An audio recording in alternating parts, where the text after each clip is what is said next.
नमस्कार, एक बार फिर से हाजिर हूं मैं सियासत और सत्ता के गलियारों की तमाम सारी रोचक और चटपटी खबरें लेकर। तो चलिए देखते हैं पावर सेंटर।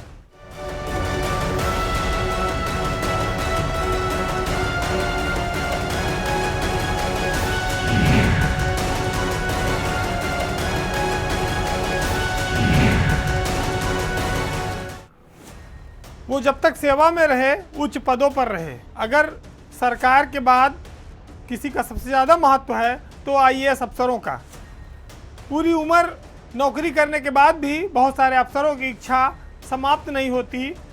वो रिटायरमेंट के बाद भी किसी संस्था में, किसी संगठन में, किसी क्लब में कहीं बड़ा अच्छा पद पाने की कोशिश में रहते हैं। या आप यूँ कह सकते हैं कि अफसरों के रिटायरमेंट के बाद भी पद पाने की जो इच्छा है और जो क्रेज है वो ख़त्म नहीं होता है, और जब तक वो जीवित रहते हैं वो चाहते हैं तब तक कुर्सी पर काबिज रहें। जब वो सेवा में रहते हैं, कुर्सी पर रहते हैं, तब उनका खेल ऑफिस में चलता है। जब वो रिटायर हो जाते हैं तो उसके बाद फिर उनका खेल तमाम संस्थाओं में चलने लगता है। आप इसे उनके सोशल स्टेटस से भी जोड़कर देख सकते हैं। लेकिन लखनऊ का जो गोल्फ क्लब है, जो बहुत मशहूर है, उसमें जो हुआ वो अफसरों के स्टेटस को धक्का लगाता है, दाग लगाता है। लखनऊ गोल्फ क्लब में एजीएम की मीटिंग के दौरान अफसर, नेता, बड़े बड़े अधिकारी, व्यापारी आपस में भिड़ गए। गोल्फ क्लब प्रतिष्ठित क्लब है, इस पर कब्जे को लेकर बहुत ज़्यादा गहमा गहमी रहती है। चुनाव बड़ा कांटे का होता है, और मुकुल सिंघल और उनकी टीम पिछला चुनाव जीती थी। मुकुल सिंघल उत्तर प्रदेश में राजस्व परिषद के चेयरमैन पद से रिटायर हुए हैं। वो और उनकी टीम एजीएम में तमाम सारे हिसाब किताब कर रही थी। लेकिन जहाँ पर पैसा होगा, जहाँ पर प्रभाव होगा, वहाँ विवाद तो होगा ही। मुख्यमंत्री आवास के बगल में शाम को बवाल शुरू हो गया, हंगामा हो गया, एक दूसरे को धक्का धुक्की शुरू हो गई। अफसरों की प्रतिष्ठा, क्लब की प्रतिष्ठा सब तार तार होने लगी। सैकड़ों की संख्या में आईएएस, आईपीएस, नेता, व्यापारी, मेंबर एक दूसरे पर टूट पड़े। जो दिग्गज कहे जाते थे एक ज़माने में, वो सड़क छाप लोगों की तरह लड़ने लगे। क्योंकि ये जो क्लब है, यहाँ पर गोल्फ का खेल भी होता है, उसका मैदान है, लेकिन ये जंग के मैदान में तब्दील हुआ। और ये दर्शाता है कि रिटायरमेंट के बाद भी साहब लोगों की इच्छा खत्म नहीं होती। आनन फानन में पूरी कार्यकारिणी भंग हो गई। पूर्व डीजीपी जावेद अहमद को नया कार्यवाहक अध्यक्ष बनाया गया। सुभाष चंद्रा जो एडीजी हैं इस समय, उनको सेक्रेटरी बनाया गया और कहा गया कि अब ये कमेटी तय करेगी। लेकिन उसके बाद फिर आदर सेठ से लेके तमाम सारे और लोग निकल आए, जो हाई कोर्ट तक ये मामला जाता रहा। अब हाई कोर्ट ने जिलाधिकारी लखनऊ को भी फटकार लगाई और वहाँ पर अपने 2 जजों को ऑब्जर्वर बनाकर बैठा दिया है। अंतिम आदेश में गोल्फ क्लब के कई सारे कमरों को भी सील कर दिया गया है। आखिर इतना चमत्कारी क्या है इस गोल्फ क्लब में, और इसके लिए मारपीट से लेके इज्जत लुट जाने तक की नौबत है। मामला कोर्ट में भी पहुंच गया, जज साहब ने भी तुरंत संज्ञान लिया है। स्वास्थ्य को सुधारने के लिए, मन को बहलाने के लिए ये जगह बनाई गई थी। लेकिन जब से यहाँ पर पैसा आ गया, जब से यहाँ पर मेंबरशिप बढ़ गई, गोल्फ क्लब की मेंबरशिप लोग बताते हैं कि 10 लाख रुपया में मिलती है। तो स्वाभाविक है कि जहाँ 1000 अगर मेंबर होंगे तो आप सोचिए कितना रुपया हुआ। तो कभी रिनोवेशन के नाम पर, कभी मैदान के नाम पर जो खर्चा होता है उसको पास कराना पड़ता है। अगर अध्यक्ष नहीं चाहेगा तो बवाल होगा। ये मारपीट, ये धक्का मुक्की कोई आईजी कर रहा था, कोई डीजी रैंक का अफसर कर रहा था, कोई प्रमुख सचिव लेवल का था। आप देखते तो आपको हंसी आती कि आखिर ये गोल्फ क्लब में क्या हो रहा है। अब कोर्ट ने फिलहाल वहाँ पर सील मुहर लगा दी, उसका ठप्पा लगा दिया है। लेकिन ये दर्शाता है ये विवाद कि जो ब्यूरोक्रेट हैं वो सरकार में उच्च पदों पर रहते हैं और अपनी मनमानियाँ करते हैं। सरकार उनसे लाख उम्मीद करे कि वो ईमानदारी करेंगे, लेकिन जहां उनका हित होगा वहां वो तेजी से निर्णय लेते हैं, जहां उनका हित नहीं होगा वहां फाइलों में अड़ंगे लगेंगे। और रिटायरमेंट के बाद भी तमाम सारे आईएएस अफसर विभिन्न संगठनों में जाकर यही काम करते हैं। जो नौकरी के दौरान गरिमा से निकल गया समय, अब गोल्फ क्लब में जाकर कई लोगों ने अपने कपड़े फड़वा लिए, उतरवा लिए। अगली खबर उत्तर प्रदेश के पुलिस महकमे से है। कुछ ऐसे नाम हैं जो एक समय सितारा बनकर चमक रहे थे, लेकिन अचानक से आसमान से गिरे और ज़मीन पे आके बुझ गए, अंधेरे में चले गए। ना वो सितारे की चमक रही, ना उनका कोई नाम लेने वाला रहा। और कुछ नाम ऐसे भी आएंगे जो उत्तर प्रदेश छोड़कर दूसरे प्रदेश में, केंद्र में जा रहे हैं पुलिस की वर्दी में नौकरी करने। सबसे पहले बात हम करेंगे लखनऊ के पुलिस कमिश्नर रहे डीके ठाकुर की। ऐसा लगता है कि सरकार डीके ठाकुर को हटाने के बाद भूल गई कि उनको कहीं पोस्ट भी करना है। इसी तरह कानपुर के पुलिस कमिश्नर रहे विजय सिंह मीणा, वो भी आजकल कहाँ हैं किसी को मालूम नहीं है। आप ये भी कह सकते हैं कि ये दोनों पुलिस कमिश्नर जो एडीजी रैंक के हैं, ये दोनों आराम फरमा रहे हैं। क्यों? क्योंकि सरकार ने जब इनको कमिश्नरेट से हटाया था तो उसके बाद इनको वेटिंग में डाल दिया था, तैनाती नहीं दी। डीके ठाकुर 1994 बैच के आईपीएस अफसर हैं। वो लगभग 2 साल तक लखनऊ के पुलिस कमिश्नर रहे। विजय सिंह मीणा 1996 बैच के आईपीएस हैं। हालांकि वो चुनाव में गए थे, वो 6-7 महीना ही कानपुर में रह पाए। और डीके ठाकुर की जगह एसबी सिरोडकर आए थे और विजय सिंह मीणा की जगह बीपी जोगदंड को नया कमिश्नर बनाया गया था।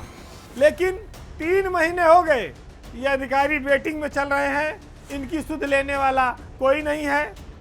और हो सकता है कोशिश कर रहे हो, लेकिन इतनी लंबी छुट्टी मिल गई कि अब मन कर रहा होगा कि काम करें, कब तक घर पे पड़े रहें।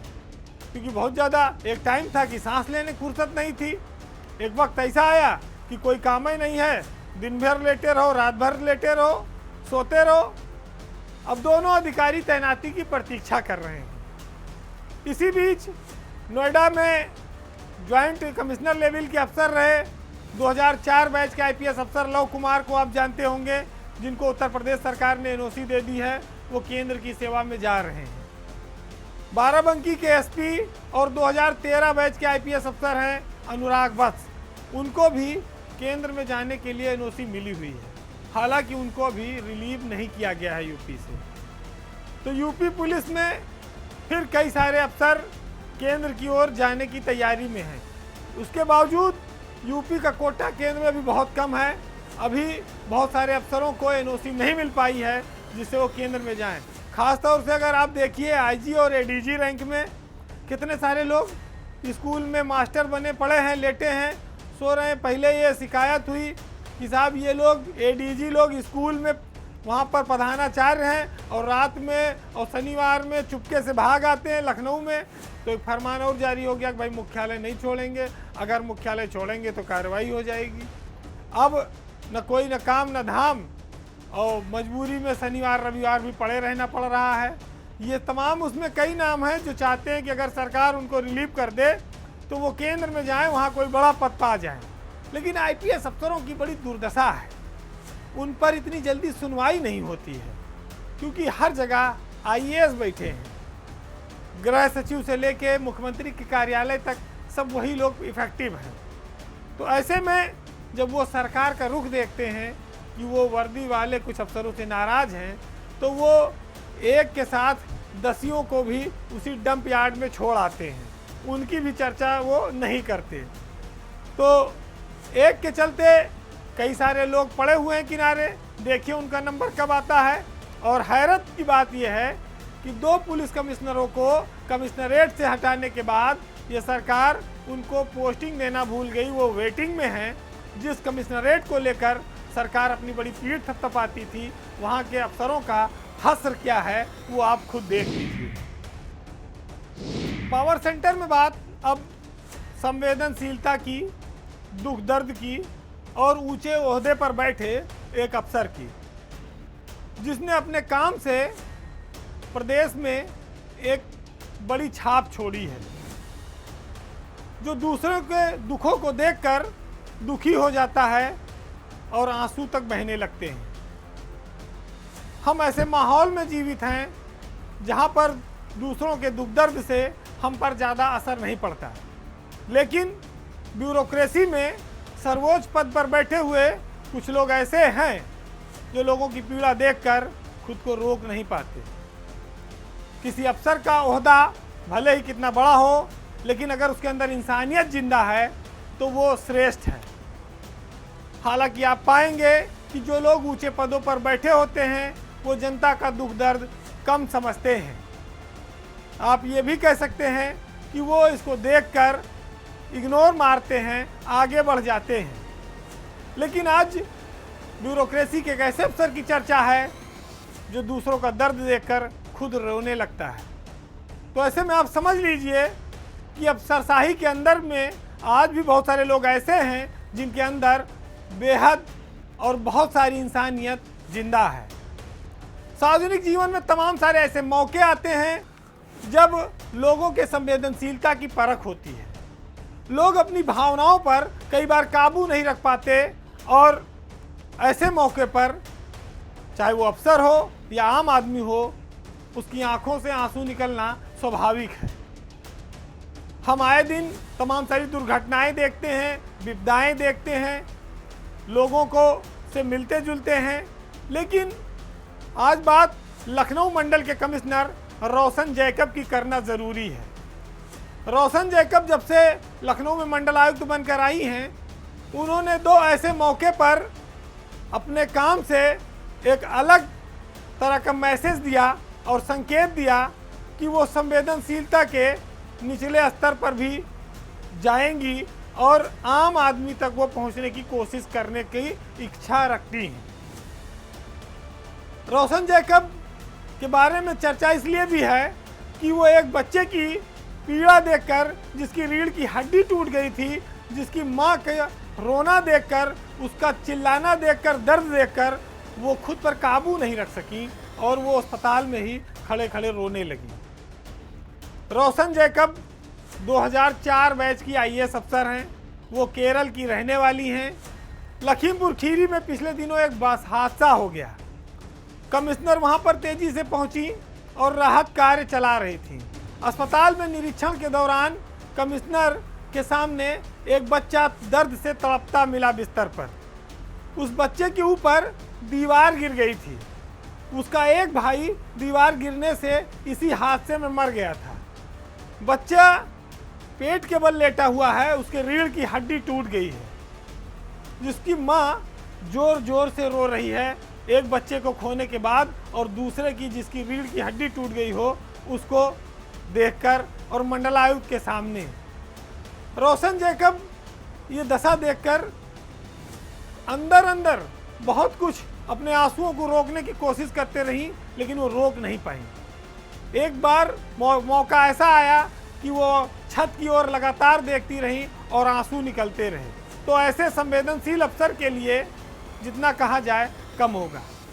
एक कमिश्नर के रूप में उस बच्चे का दर्द देखने के बाद रोशन जैकब ने उसके इलाज के लिए डॉक्टरों से बात की, प्रशासन से बात की, लखनऊ के केजीएमसी और बलरामपुर अस्पताल में बात की, इंतजाम कराया कि उसकी किसी तरह से मदद हो। परिवार की आर्थिक स्थिति भी खराब है, दयनीय है, उसके लिए भी कमिश्नर ने तुरंत मदद के निर्देश दिए। अब आप देखिए कि उनका ये जो वीडियो है ये पूरे देश में इस समय वायरल हो रहा है। कमिश्नर की जो निगाह है जो उस बच्चे पर पड़ी है, तो उस जख्मी बच्चे का हो सकता है कि जीवन सुधर जाए। इससे पहले आपने देखा कि लखनऊ में तेज बारिश हुई, उस जलभराव में भी रोशन जैकब काफ़ी पानी में चलते हुए पूरे लखनऊ में उन्होंने कई जगहों पर राहत कार्य चलाए। बहुत सारी उनकी तस्वीरें वायरल हुई जब लोगों के घरों में पानी भर गया था। तो जो ऐसे अफसर जो संवेदनशीलता के आज उच्च शिखर पर हैं, वो ज़रूरत हैं हमारे समाज की। महिला होने के साथ साथ एक माँ का भी दर्द उन्होंने समझा, एक बच्चे की पीड़ा देखी। शायद बहुत कम अफसर ऐसा कर पाते हैं, क्योंकि बहुत सारे लोग आए दिन अस्पतालों के निरीक्षण पर, जेल में, तमाम सारी जगहों पर जाते हैं। लेकिन रोशन जैकब आज देश में इकलौती ऐसी अफसर बनकर उभरी हैं जिन्होंने एक गरीब की पीड़ा के लिए खुद आंसू बहाए हैं।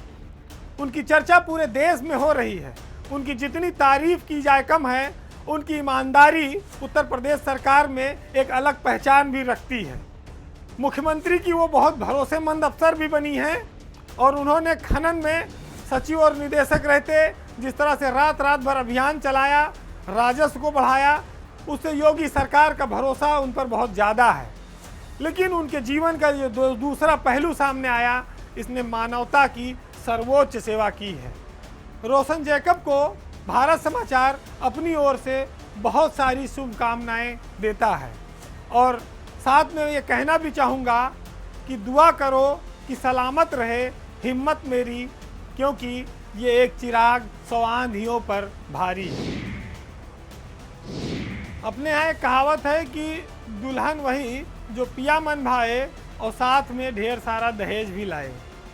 यूपी की ब्यूरोक्रेसी में कई सारे जोड़े ऐसे हैं, कई सारे पति पत्नी ऐसे हैं जिनको दुल्हन भी खूब भा रही है, ओहदा भी खूब ऊंचा है और पावर कॉरिडोर में उनकी ताकत भी लगातार बढ़ रही है। आज हम पावर सेंटर में बात करेंगे यूपी के कुछ ऐसे पावर कपल्स की जो योगी सरकार में लगातार ताकतवर बनकर उभरे हैं और वो लगातार पोजीशन को एंजॉय कर रहे हैं। पावर कॉरिडोर में उनके नाम की काफ़ी तगड़ी चर्चा होती है।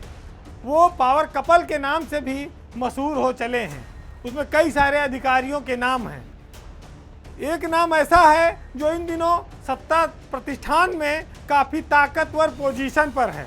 सरकार उन्हें एक के बाद एक इनाम से नवाज रही है। यूपी के इन ताकतवर अफसरों की जोड़ी है रितु और मयूर महेश्वरी की।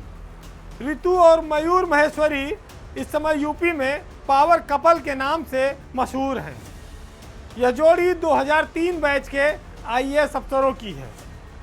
मयूर महेश्वरी अलीगढ़ के रहने वाले हैं और रितु पंजाब की। मयूर को सरकार ने यूपी एसआईडीसी का एमडी बना रखा है, जबकि दूसरी ओर रितु महेश्वरी योगी सरकार में टॉप पोजीशन पर हैं लगातार। पिछले 4-5 साल से वो एनसीआर के इलाके में मजबूत पकड़ के चलते जमी हुई हैं। सरकार में उनकी निकटता के चलते उनको एक साथ कई ओहदे मिलते रहे हैं। पिछले 5-6 सालों में आप देखेंगे तो वो गाज़ियाबाद में डीएम से लेके जीडीए की बीसी से लेके नोएडा के सीईओ और अब ग्रेटर नोएडा अथॉरिटी का भी सीईओ का पद उनको मिला है। वो बहुत सारे अफसरों के लिए रंज का विषय हो सकती हैं, लेकिन सरकार या यूँ कहें कि सरकार में बैठे लोगों का जो भरोसा है वो इस पावर कपल पर ज़्यादा है। ऐसा क्यों है? हो सकता है इसके पीछे कुछ केंद्रीय कारण भी हों, क्योंकि केंद्र में रह के कई सारे अफसर आए हैं। आगे बढ़ते हैं दूसरे नाम की ओर। ब्यूरोक्रेसी में जो पावर कपल ताज़ा ऊंचाइयां हासिल कर रहा है, जिसको प्राइम पोस्टिंग से सरकार ने नवाजा है, उसमें नाम है रणवीर प्रसाद और सेल्वा कुमारी जे का। रणवीर प्रसाद उत्तर प्रदेश में अभी तक चकबंदी और राहत आयुक्त के पद पर थे, लेकिन सरकार ने उनको नया आवास आयुक्त बनाया है। हाउसिंग कमिश्नर का पद बहुत बड़ा पद माना जाता है, लेकिन अब उनकी पत्नी सेल्वा कुमारी जे को भी मेरठ जैसे यूपी के सबसे बड़े और प्रभावशाली मंडल का कमिश्नर बनाया गया है। रणवीर 2000 बैच के आईएएस अफसर हैं। नालंदा बिहार के वो रहने वाले हैं, जबकि सेल्वा 2006 बैच की आईएएस हैं और वो तमिलनाडु की रहने वाली हैं। ये दोनों अफसर बेहद शालीन माने जाते हैं। इनकी छवि भी अच्छी है। सरकार ने जो पद इनको दिए हैं वो इसके साथ न्याय भी करेंगे। मेहनती हैं, विवादों से दूर रहते हैं, लेकिन चूंकि पति पत्नी आज के इस एपिसोड में महत्वपूर्ण है, इसलिए उनको लेना पड़ा। अगला नाम आप देख सकते हैं डीएम के लेवल पर है, विशेष सचिव के स्तर पर सीतापुर के जिला अधिकारी अनुज कुमार सिंह और कासगंज की डीएम हैं हर्षिता माथुर। ये जोड़ी भी इन दिनों यूपी की ब्यूरोक्रेसी में चर्चा में है। दोनों 2013 बैच के आईएएस अफसर हैं। अनुज छपरा बिहार के रहने वाले हैं, जबकि हर्षिता भोपाल एमपी की रहने वाली है। ये दोनों पावर कपल इस समय जिलों में डीएम हैं और अच्छी छवि रखते हैं और बेहतरीन काम भी कर रहे हैं। लेकिन अगर इस पावर कपल की जोड़ियों पर निगाह डालेंगे तो सबसे मजबूत आप पाएंगे कि मयूर और ऋतु महेश्वरी का जो सिक्का है वो लगातार चल रहा है। सरकार का भरोसा उन पर लगातार बढ़ रहा है। एक के बाद एक ओहदा उनको मिलता जा रहा है। सियासत और ब्यूरोक्रेसी दोनों जगहों पर बहुत सारे ऐसे लोग हैं जो इनकी चर्चा करते हैं। पावर कॉरिडोर में भी इस बात को लेकर काफ़ी अफसरों में रंज है कि हमारी ऐसी काश किस्मत होती, या कई सारे और अफसर हैं जो पति पत्नी के रूप में कार्यरत हैं लेकिन वो किनारे हैं। बहुत सारे कम लोग उनके बारे में चर्चा करते और जानते हैं। बहरहाल आज हम आपको पावर सेंटर में निदा फाजली की कुछ लाइनों के साथ छोड़ जाएंगे कि मस्जिद का हो रास्ता, मंदिर का हो द्वार, बेगम अख्तर की गज़ल सबको बांटे प्यार। बाहर झाड़ू हाथ में, अंदर भरी बबूल, उसको भी तो साफ कर, तुझ में जो है धूल। सीधा साधा डाकिया जादू करे महान, एक ही थैले में भरे आंसू और मुस्कान। नमस्कार।